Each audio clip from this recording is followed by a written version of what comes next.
ஆகாஷ்வாணி.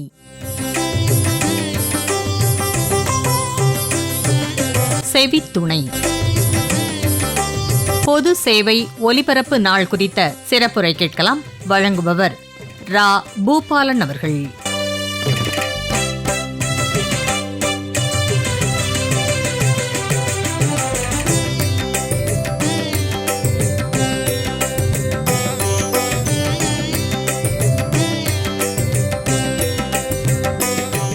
வானொலி நம் இல்லங்களிலும் உள்ளங்களிலும் வாழ்க்கையிலும் ஒன்றிப்போன ஒரு துணை என்றே சொல்ல வேண்டும்.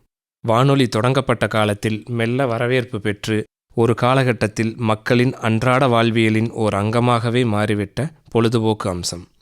வானொலி என்பது வெறுமனே பாடல்கள் கேட்கும் ஒரு கருவி என்று, அது உலக மக்களை ஒலி அலைகளால் ஒன்றிணைக்கும் ஒரு கருவி. வானொலி தமிழர் வாழ்வியலில் மிக முக்கிய பங்கு வகிக்கின்ற ஓர் அங்கமென்றே கூறலாம். வானொலியின் குரல் கேட்டுதான் இங்கு நிறைய பேருக்கு பொழுது புலர்கின்றது. வானொலியின் தாலாட்டை கேட்டுதான் நிறைய பேருக்கு நாள் நிறைவு பெறுகின்றது. அறிவியல் வளர்ச்சியில் மகத்தான கண்டுபிடிப்பாக வானொலி காணப்படுகின்றது. புதிய தொழில்நுட்ப யுகத்தில் பல்வேறு புதிய தகவல் தொடர்பு சாதனங்கள் உருவாக்கம் கண்டுள்ள போதிலும் ஏனைய தகவல் தொடர்பு சாதனங்களோடு போட்டி போட்டுக்கொண்டு இன்று வரையிலும் உலக நடைமுறையில் இருந்து வருகின்றது. மேலும் காலந்தோறும் வானொலி உள்ளடக்கத்திலும் தன்னை புதுப்பித்து கொண்டே வந்திருக்கின்றது. இன்றைய இணைய உலகத்திலும் செல்லும் வழியெங்கும் வானொலியின் குரலை கேட்டுக்கொண்டே பயணிக்க முடிகின்றது. ஊடகங்களின் தாயாக திகழ்வது வானொலி. ஏழை எளிய மக்களின் வாழ்க்கை பயணத்தில் மிகவும் ஒன்றிப்போன சாதனம் என்றால் அது வானொலியே. வானிலை தகவல்கள், காலநிலை மாற்றங்கள், இயற்கை கொந்தளிப்புகள், தேசிய பேரிடர்கள் என மக்களுக்கு தகவல்களை உடனுக்குடன் முந்தி தந்தது வானொலியே. உலகப் போர்களில் முக்கிய தகவல் தொடர்பு சாதனமாக வானொலியே விளங்கியது. உலகத் தலைவர்களின் மரணம் முதல் உள்ளூர் தகவல்கள் வரை தெரிந்து கொள்ள வானொலியை தவிர வேறு வசதிகள் இல்லை. அந்த காலகட்டத்தில் வானொலி கேட்டல் பண்பு ஒன்றினை மட்டுமே அடிப்படையாக கொண்டிருக்கிறது.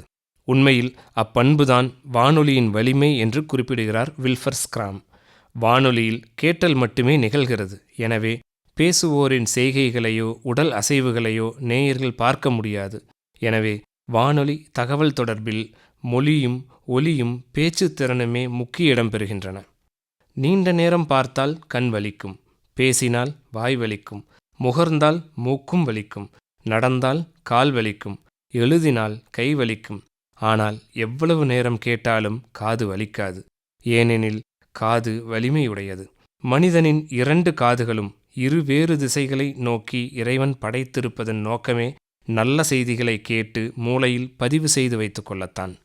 எண்ணற்ற மக்களின் தனிமையை போக்கும் உற்ற நண்பனாக, அறிவுரை அருளும் ஆசானாக, மகிழ்வூட்டும் பல்வகை நிகழ்ச்சிகளை கொடுக்கும் கலைஞனாக, பன்னாட்டு செய்திகளையும் தகவல்களையும் பல்வேறு நிகழ்வுகளையும் உடனுக்குடன் வழங்கும் தெரிவிப்பியல் வல்லுநராக, பல்பொருள்களின் தரத்தையும் திறத்தையும் அறியும் எளிய நடையில் இனிய முறையில் எடுத்துச் சொல்லும் பன்முக பரிமாணம் மிக்க பல்கலை வித்தகனாக விளங்குவதுதான் வானொலி. அறிவு களஞ்சியமாகவும் திகழ்வது வானொலி. வானொலியின் இன்றியமையாத நோக்கமே மக்களின் மன மகிழ்ச்சிக்கும் உடல் நலத்திற்கும் உள்ள மலர்ச்சிக்கும் புத்தெழுச்சிக்கும் பல்வகை நிகழ்ச்சிகளை பாங்குடன் வழங்க வேண்டும் என்பதுதான். அதேபோல ஒரு தேசத்தின் குரலாக, நாட்டின் குரலாக செயல்படும் ஒப்பற்ற ஊடகமே வானொலி. செய்திகளையும் தகவல்களையும் உடனுக்குடன் வழங்குவது, ஆதாரபூர்வமான தகவல்களை கருத்துக்களை அறிவிப்பது, விருப்பு வெறுப்பற்ற நடுநிலை தன்மையானவற்றை தருவது, நம்பகத்தன்மை மிக்க செய்திகளை தகவல்களை ஒளிபரப்புவது என்பன வானொலியின் பலமாகவும் பொறுப்புமிக்க பணியாகவும் இருக்கின்றன. அகில இந்திய வானொலி நாட்டு மக்களின் குடும்ப அங்கத்தினர் ஒருவராக மாறியிருக்கிறது. தன் கிளைகளை பிராந்திய மொழிகள் பலவற்றிலும் விரித்து அது மிக பெரும் ஆலமரமாக வளர்ந்து நிற்கிறது. பல்லாண்டுகால பயணத்தில் தனது ஒலிபரப்பில் மாபெரும் தலைவர்களின் குரல்களை சுமந்து வந்து நாட்டு மக்களின் காதுகளிலும் மனங்களிலும் பரப்பியிருக்கின்றது. நமது தேசத்தின் முதுபெரும் தலைவர்களும் அவர்தம் வழிவந்த தலைவர்களும் நம்மோடு வானொலி வழியே உரையாடியிருக்கிறார்கள், இன்றும் உரையாடி வருகிறார்கள். தன் சொற்களால் இந்திய மக்களை ஒருங்கிணைத்து சுதந்திர போராட்டம் நடத்திய மகாத்மா காந்தியடிகள் அவர்கள் அகில இந்திய வானொலியில் ஒரே ஒரு முறைதான் நேரடியாக உரையாற்றியிருக்கிறார் என்பதை உங்களால் நம்ப முடிகிறதா? ஆம், அவர் உரையாற்றிய நவம்பர் 12ஆம் தேதியைத்தான் இன்றும் நாம் பொது சேவை ஒலிபரப்பு நாளாக கொண்டாடி வருகிறோம். 1947ஆம் ஆண்டின் தீபாவளி நாளான நவம்பர் 12ஆம் தேதி அன்று காந்தியடிகள் ஆற்றிய உரைதான் முதலும் கடைசியுமாக அவர் அகில இந்திய வானொலியில் நேரடியாக ஆற்றிய உரை.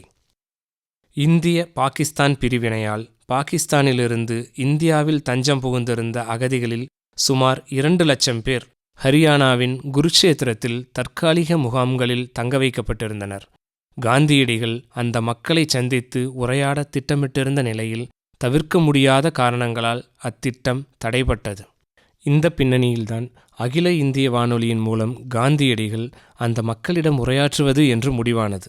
அதன்படி 1947ஆம் ஆண்டு நவம்பர் 12ஆம் தேதி பிற்பகல் 3:30 மணியளவில் காந்தியடிகள் தன்னுடைய செயலாளர் ராஜ்குமாரி, அம்ரித் கவர் உள்ளிட்ட குழுவினருடன் அகில இந்திய வானொலிக்கு வருகை தந்தார். இது அதிசயிக்கத்தக்க ஒன்று.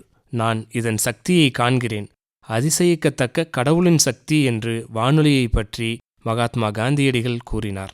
காந்தியடிகள் உரையாற்றுவதற்காக வானொலி நிலைய அரங்கம் பிர்லா இல்லத்தில் காந்தியடிகளின் பிரார்த்தனை கூடத்தைப் போல ஏற்பாடு செய்யப்பட்டிருந்தது.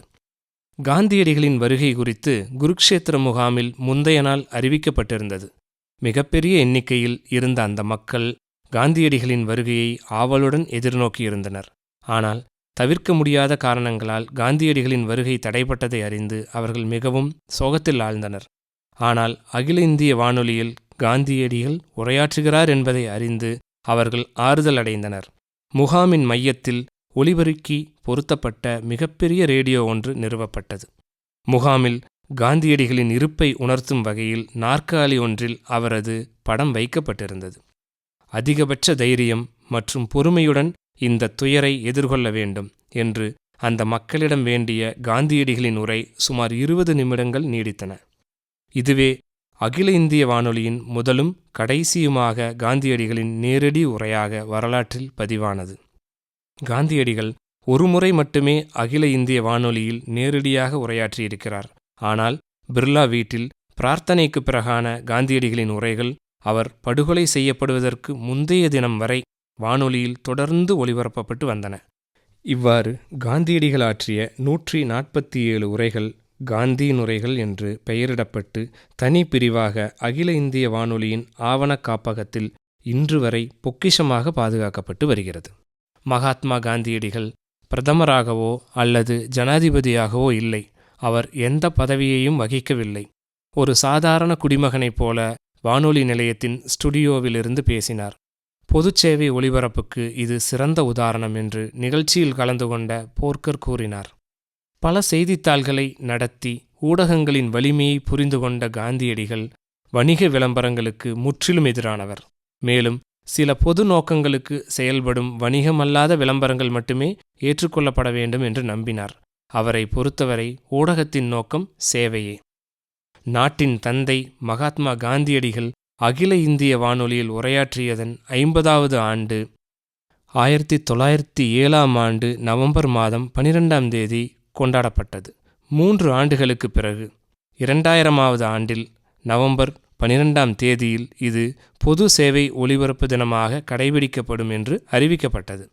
அப்போது இருந்து காந்தியடிகளின் வரலாற்று முக்கியத்துவம் வாய்ந்த உரையின் நினைவாக பொது சேவை ஒலிபரப்பு தினம் ஒவ்வொரு ஆண்டும் கொண்டாடப்பட்டு வருகிறது.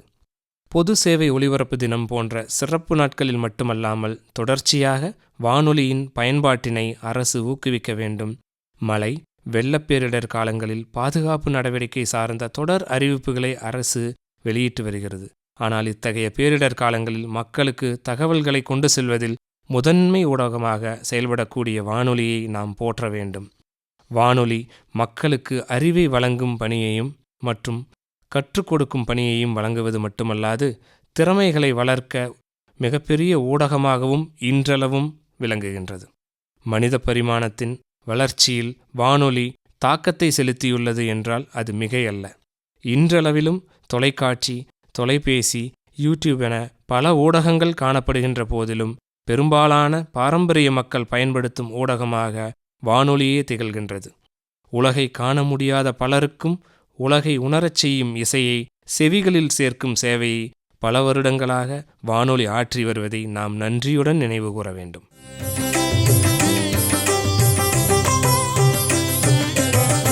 இதுவரை செவித்துணை பொது சேவை ஒலிபரப்பு நாளை ஒட்டிய சிறப்புரை கேட்டீர்கள். வழங்கியவர் ரா. பூபாலன் அவர்கள்.